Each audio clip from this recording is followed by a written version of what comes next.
In this episode 70 of the Daily Hustle, we get into more specifics about Google searches and the Google domination equation, how you can change where your business ranks, how you can get started doing that today.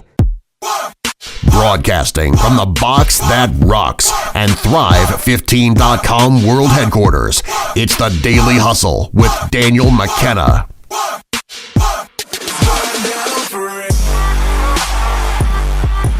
What is going on, folks? Welcome back into the box that rocks. This is the Daily Hustle Show, episode 70. On my left, Marshall F. Morris. Over here, Daniel McKenna. This is coming up top in Google searches, the SEO Manifesto. In episode 69, we talked about the basics, the high level. This is what Google is looking for to dominate Google and why that might be important to you. In this episode, we get further into the specifics of that Google domination equation. That equation, it was architecture plus mobile plus reviews plus content plus backlinks equals Google domination. And now we're going to get into some specifics. Marshall, how are you doing over there, homie G? I'm doing great. Oh, like Tony the Tiger. That's right. I like that. That's good. Frosted Flakes. Frosted Flakes. Keeping it real. OG. Marshall, I could have gone with some athletes for number 70. There were some athletes that wore number 70. But I bet you didn't. I did not. Okay. Keeping you on your toes. That's fair. 69 was a long history lesson. I won't go into a long history lesson again. We'll just give you a little bit of a religious background here, and then number 70. That's why people come. That's why people are here, to hear about the history and religion and the stuff that they didn't tune in to hear about. Okay. Did you know, in Jewish religion, there's a core of 70 nations and 70 world languages, paralleling the 70 names in the Table of Nations? I did not know that. Did you know, in the Christian religion, Luke 10, 1-24, Jesus appoints 70 disciples and sends them out in pairs to preach the gospel? That'd be 35 pairs. Did you know, in Islamic history and in Islamic interpretation, the number 70, also 72, is most often and generally hyperbole for an infinite amount? I did not know that.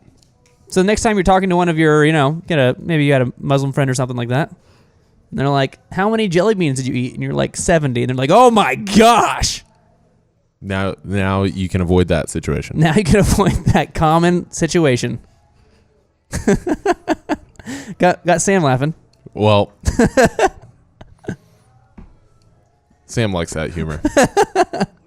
Okay, episode 70 here, Marshall. In the previous episode 69, we talked about the high-level stuff. Now we're going to get into the nitty-gritty here. You ready for this? I'm ready. Okay. That's not Tony the Tiger, is it? No, it's kind of. That's kind of Tony the Tiger? Whatever. Tony the Tiger is not his A-level stuff. His B-level stuff, he tried to follow up with great. I'm ready. Okay, step one for the people at home. Episode 70, step one here. We're gonna do a little bit of a hypothetical here. This is all from the book SEO Manifesto.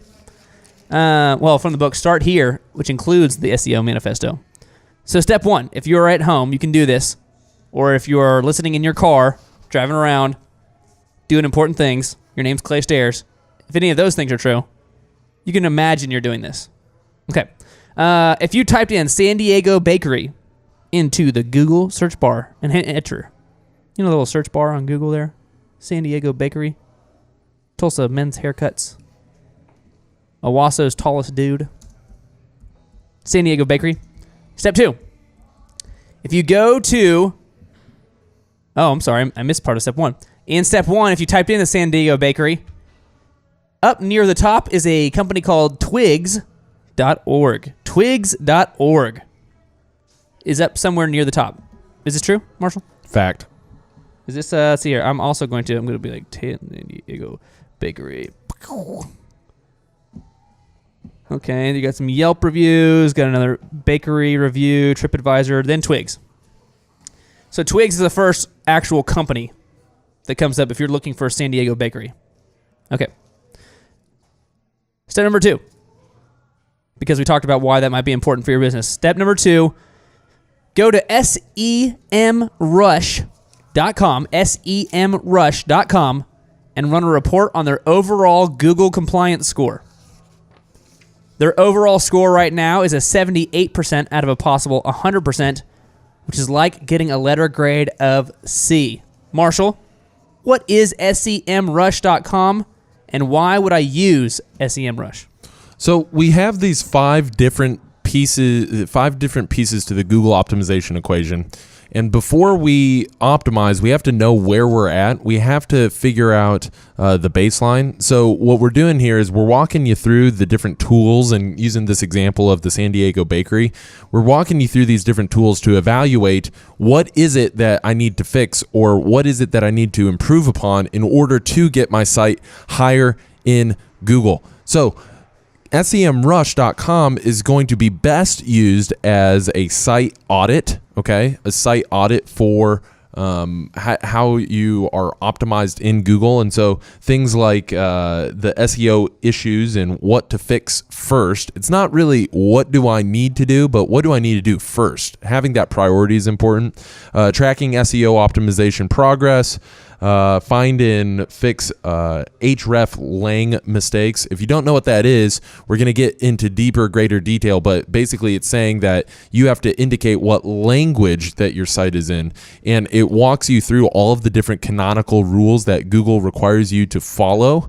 Okay, so when we talk about the canonical rules, when we talk about the architecture, these are all the different rules, and SEMrush.com articulates what all of these different rules are. So specifically, this is what we're going through, and this is what we're doing on SEMrush.com. So you use this for a site audit. You use SEMrush.com for a site audit. And I can tell you from personal behavior here, at the photo company, epicphotos.com, go to epicphotos.com.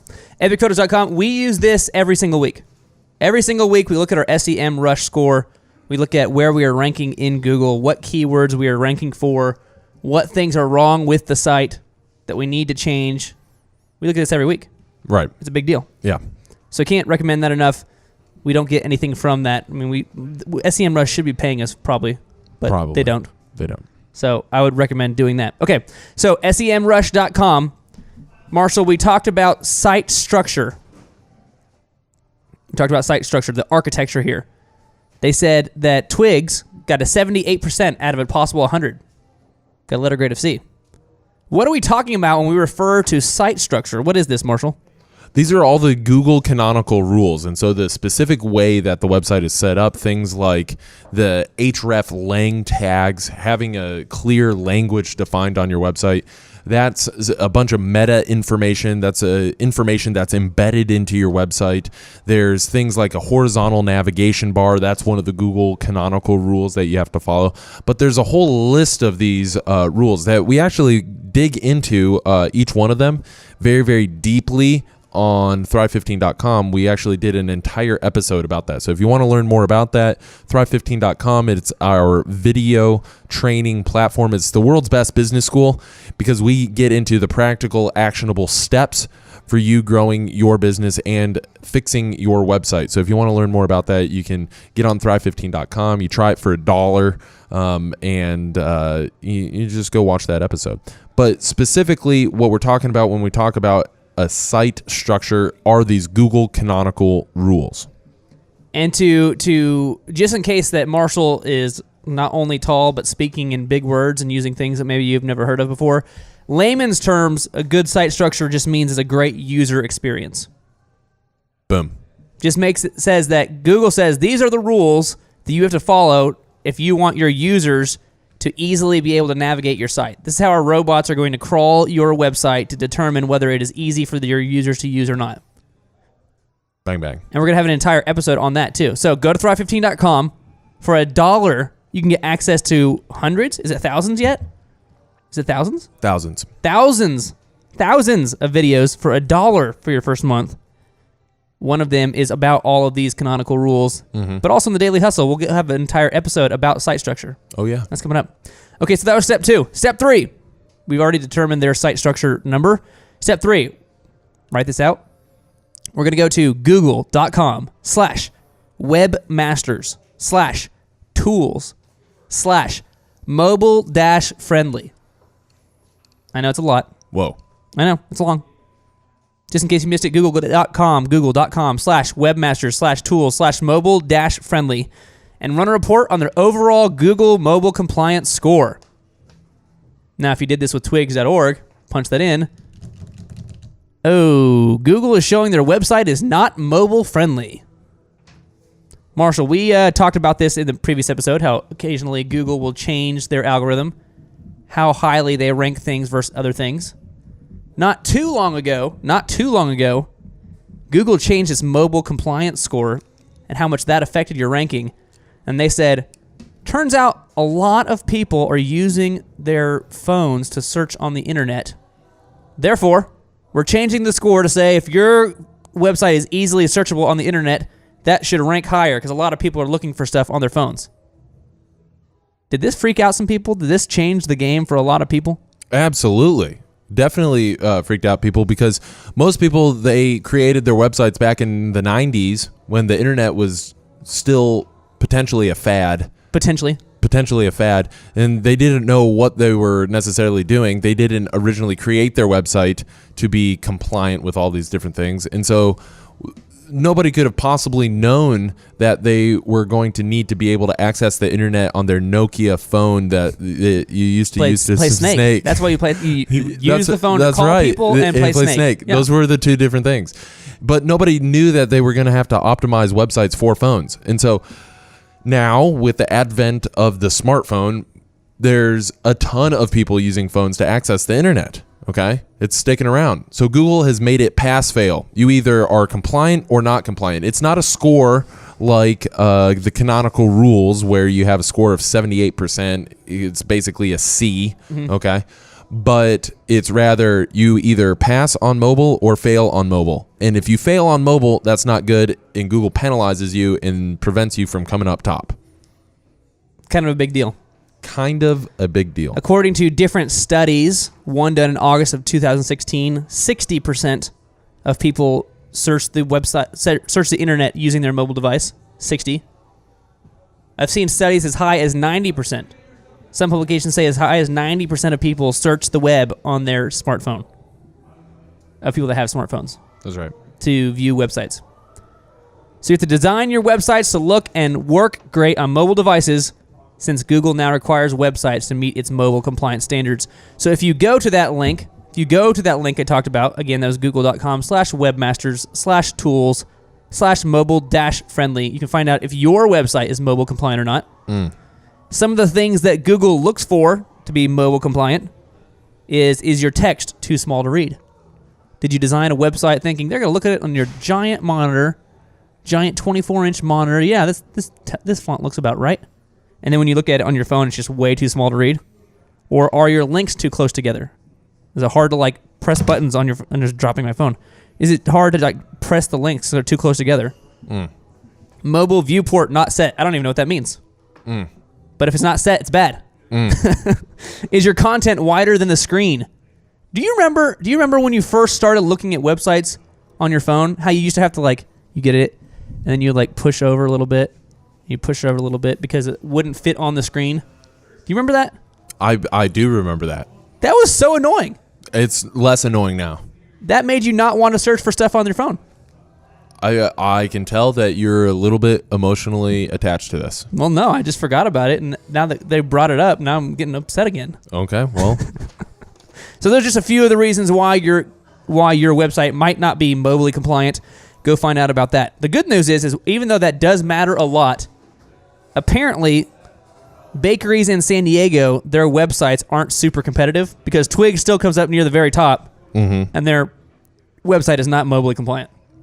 Wow. So that might matter for your website, for your business. It didn't kill Twigs in this case. Okay, that was step 3. Step 4. We're going to go to, here's another one here for you. Go ahead and punch this into the old internet box. freetools.webmasterworld.com and click on the indexed pages to determine how many pages of content twigs.org people have.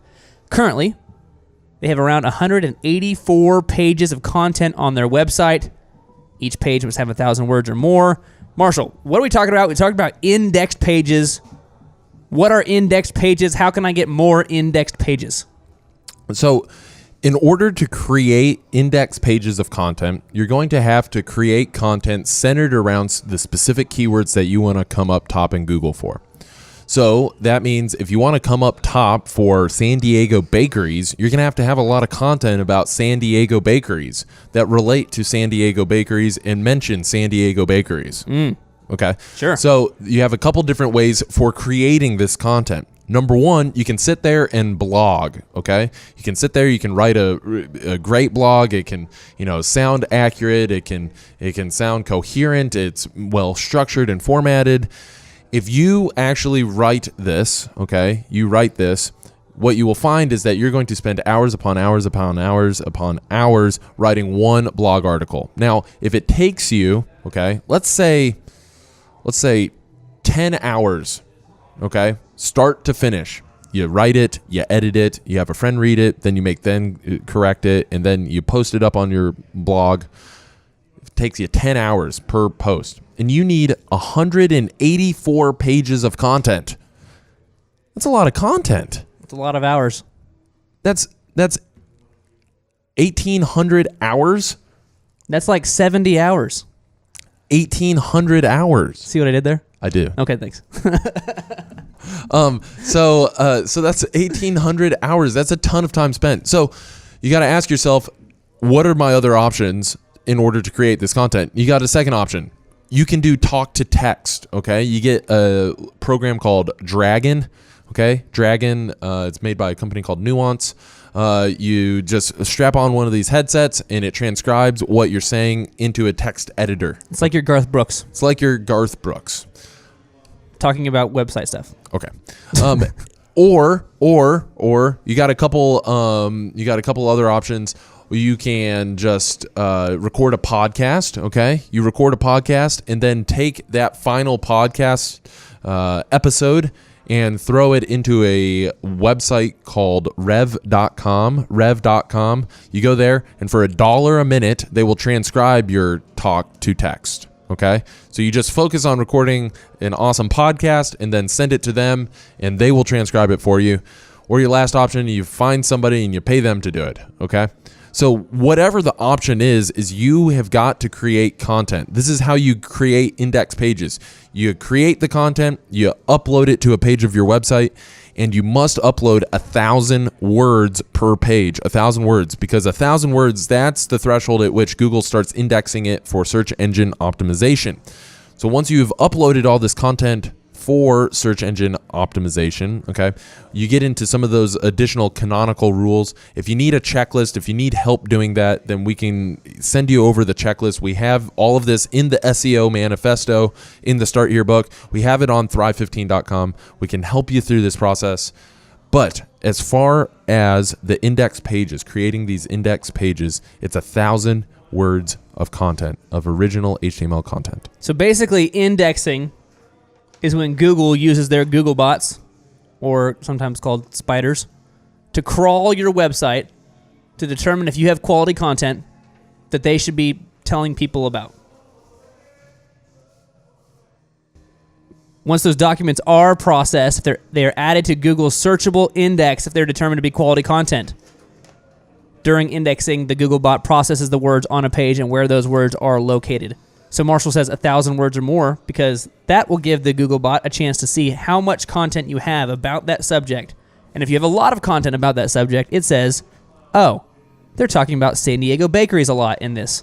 Somebody searching for San Diego bakeries might find this helpful. That's right. I'm going to rank this higher. That's right. I'm going to index this page. Fact. To find out what pages of yours are actually indexed, you can go to Google, type in site, and then your website. So if it's twigs.org, or if it's epicphotos.com, or if it's thrive15.com, that comes up after the site, then domain.com. Whatever things come up right there, those are the pages that Google has actually indexed. You can actually see, oh, Google says that these pages matter. So you can start looking for those right there. Was that your typing? I don't think anybody could have. It's more like you got to do it up here on the microphone. Yeah. It's also the same sound that the Google bots make. Yeah, it's very loud. That's the only weird part. It's very, very loud. Yeah. Okay, that was step 4. Step 4 here. Step 5. We're going to go to semrush.com again, Marshall, to check out how many backlinks the people at twigs.org have. Currently, they have 4,100 backlinks. That's a lot of backlinks. It's a ton of backlinks. What is a backlink, and what's the difference between a quality backlink and a bad backlink? Okay, so a backlink is essentially a link from somebody else's site to your site. So what is the importance of this? It creates a network. It creates a link between sites. It creates almost a web of websites. What if... I've got an idea. Okay. I feel like the internet should be called, like, the World Wide Web. You know, because it's like the web, but it's like all over the world. Ooh, I see what you did there. So the backlinks, these are what are responsible for linking all the websites together. It makes it, you're able to link to other relevant content. And so the importance of this is when you have a number of high quality websites linking to your site, they're saying that you are an authority for a given subject. Google sees that and says, hey, they must be doing something right. They must be providing valuable content. Therefore, we should probably rank them high for that particular keyword. That's awesome. We're throwing things around in the studio. It's great. We're getting excited about backlinks. It's so exciting. So now what is a good backlink and what is a bad backlink? So the reason why Google has moved away from prioritizing just the sheer number of backlinks is because, like in the previous episodes that we've talked about, you used to be able to just go out, and if you were a little bit nefarious, a little bit deceiving, a little bit trying to game the system, you could just go buy hundreds and thousands of backlinks, okay? And companies would do that for their website to come up top in Google, okay? They just buy all these sites or buy all these links, and they link to the website. Now, on the more nefarious side, you could also buy bad backlinks and buy 100 of them and send them all pointing to your competitor's website. So if you wanted to tank their website, you could just buy 100 of those and just link them directly to a competitor. That's a more nefarious, deceiving, not so ethical thing. Wouldn't recommend it per se, but it's an option. It's would not recommend it. Should not do that. But it is possible. So that's why Google has gone away from providing relevance and value to the backlinks. But what they do continue to value are relevant authoritative domains. So if you have a link from, say, Forbes.com, that would be a authority domain. People verify that Forbes.com is a credible source. BusinessInsider.com, that is a credible source, okay? The New York Times, that is a credible source. Any government website, if you have a government website linking to your website, that is an authoritative domain. If you have a .edu website linking to your website, that is an authoritative domain. Why? Because the credentials and the criteria for actually having those sites linked to you is that process is very, very difficult. And once you get on there, that's why it can be huge for your business. So backlinks, they do contribute, but now you got to just focus on the authoritative websites actually linking to your site. Okay. So those were backlinks, quality backlinks. What are bad backlinks? Twigs has a lot of backlinks, 4,100 in fact. That's a whole lot. From what we've seen so far, this is the reason why they're coming up top in Google. Got a decent amount of pages indexed, 184, pretty good. It's a lot of pages actually, but a lot of backlinks. That's right. Okay. So equipped with this information, you now know what you would need to do to come up top for the term San Diego bakery. For the people that are out in San Diego looking for a bakery that are searching in Google San Diego bakery, if you want to get in front of those people, you now know how you can beat twigs.org. It's a formula. Here's what you got to do. Twigs.org had a compliance score of 78%. So your architecture, your Google architecture compliance score must be 79% or more. You just got to beat them. You know what number they're at, your website's got to be better. A Google mobile compliance score that is found to be mobile friendly. Theirs is not mobile friendly. If your website is mobile friendly, you'll beat them in that ranking. roughly 350 pages of original content on your website. Because Twigs has like 170, 180 indexed pages. You want to double their number. If they have 170 and you're like, put up 350, chances are Google's going to start seeing you as a more relevant source of authority. That's right. And that's through your blogs or through your Garth Brooks headset or your, however you want to do it. You just got to have 350 pages of 1,000 words or more indexed on your site. Mm-hmm. You need 8,000 quality backlinks from various websites around the internet. That's a lot of backlinks. A ton of them. Those are the things you have to do if you want to be sure, if you want to be positive. I definitely want to beat twigs.org for the term San Diego Bakery. This is what I must do. Now, let's break that down cost-wise here, Marshall. We're using some approximation here. Some approximation for some things. Depending on who you use to do this sort of stuff, or if you do it yourself, right? Approximately, total cost. Be about $3,000 to fix your website to make it mobile compliant, architecturally sound. This is something we do for our coaching clients all the time. That's right. We just said it was $3,000 for that. Our coaching clients get design services and website services and podcast services and all for a number that's like, close to half of that. Not bad. Not bad. Not shabby.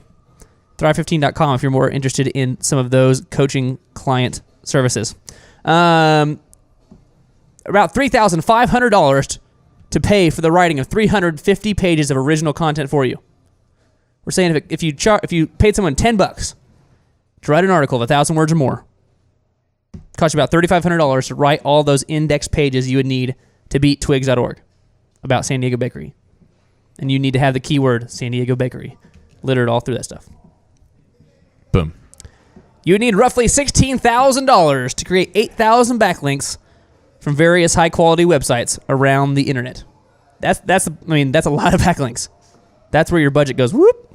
Mm-hmm. But in total, you would need to invest approximately $22,520 to beat twigs.org. If you are a bakery in the San Diego area and you say Twigs has a higher ranking than us, Twigs probably gets people searching on Google for them. That's right. I want to sell more of my cakes than Twigs does.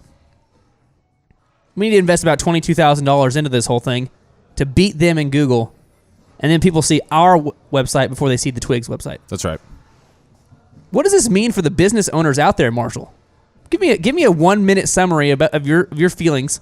We've just demystified a lot of the search engine optimization process. What does this mean for the business owners out there? So for the business owners out there, if you know that it's going to take $22,520 in order to get to the top of Google and beat twigs.org, get onto that front page, you got to ask yourself, one, am I willing to invest the time and spend the money in order to do that? And then if I did get to the top of Google, how long would it take me? How many cakes do I need to sell? How many cookies do I need to sell? How many cupcakes do I need to sell? How much challah bread do I need to sell in order to make all of my money back? My $22,000. Now, once you do get up top in Google, once you do get up there, the cool thing is that if you make your money back, then once you've made all that money back, you remain up at the top of Google.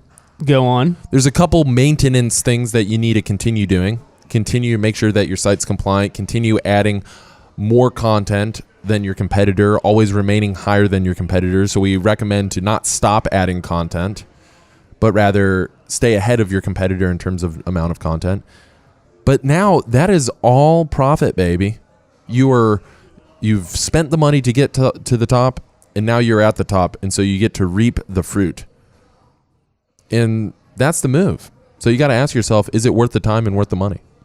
Do you think you would sell more than $22,000 worth of cakes if you were at the top of Google for search terms such as San Diego Bakery? That's right. You got to ask yourself. Okay, so now you know how to do it. This is the beginning knowledge, the demystification of the domination of SEO. If you want more knowledge, or you just maybe don't want to do it yourself. info@thrive15.com, and we can help. Marshall can point you in the right direction for the right training series to watch, or Marshall or one of the other business coaches here can do a website analysis for you to find out for you what you should be doing to get up higher in Google. Any last thoughts here on the demystification of domination of SEO here, Marshall? I challenge everybody to say demystification domination as fast as you can. I challenge you to do it 70 times. Wow. It's a lot. That's a lot. Over to my left, Marshall F. Morris. Over here, Daniel McKenna. This has been episode 70 of The Daily Hustle. We will see you next time for episode 71. Kaboom.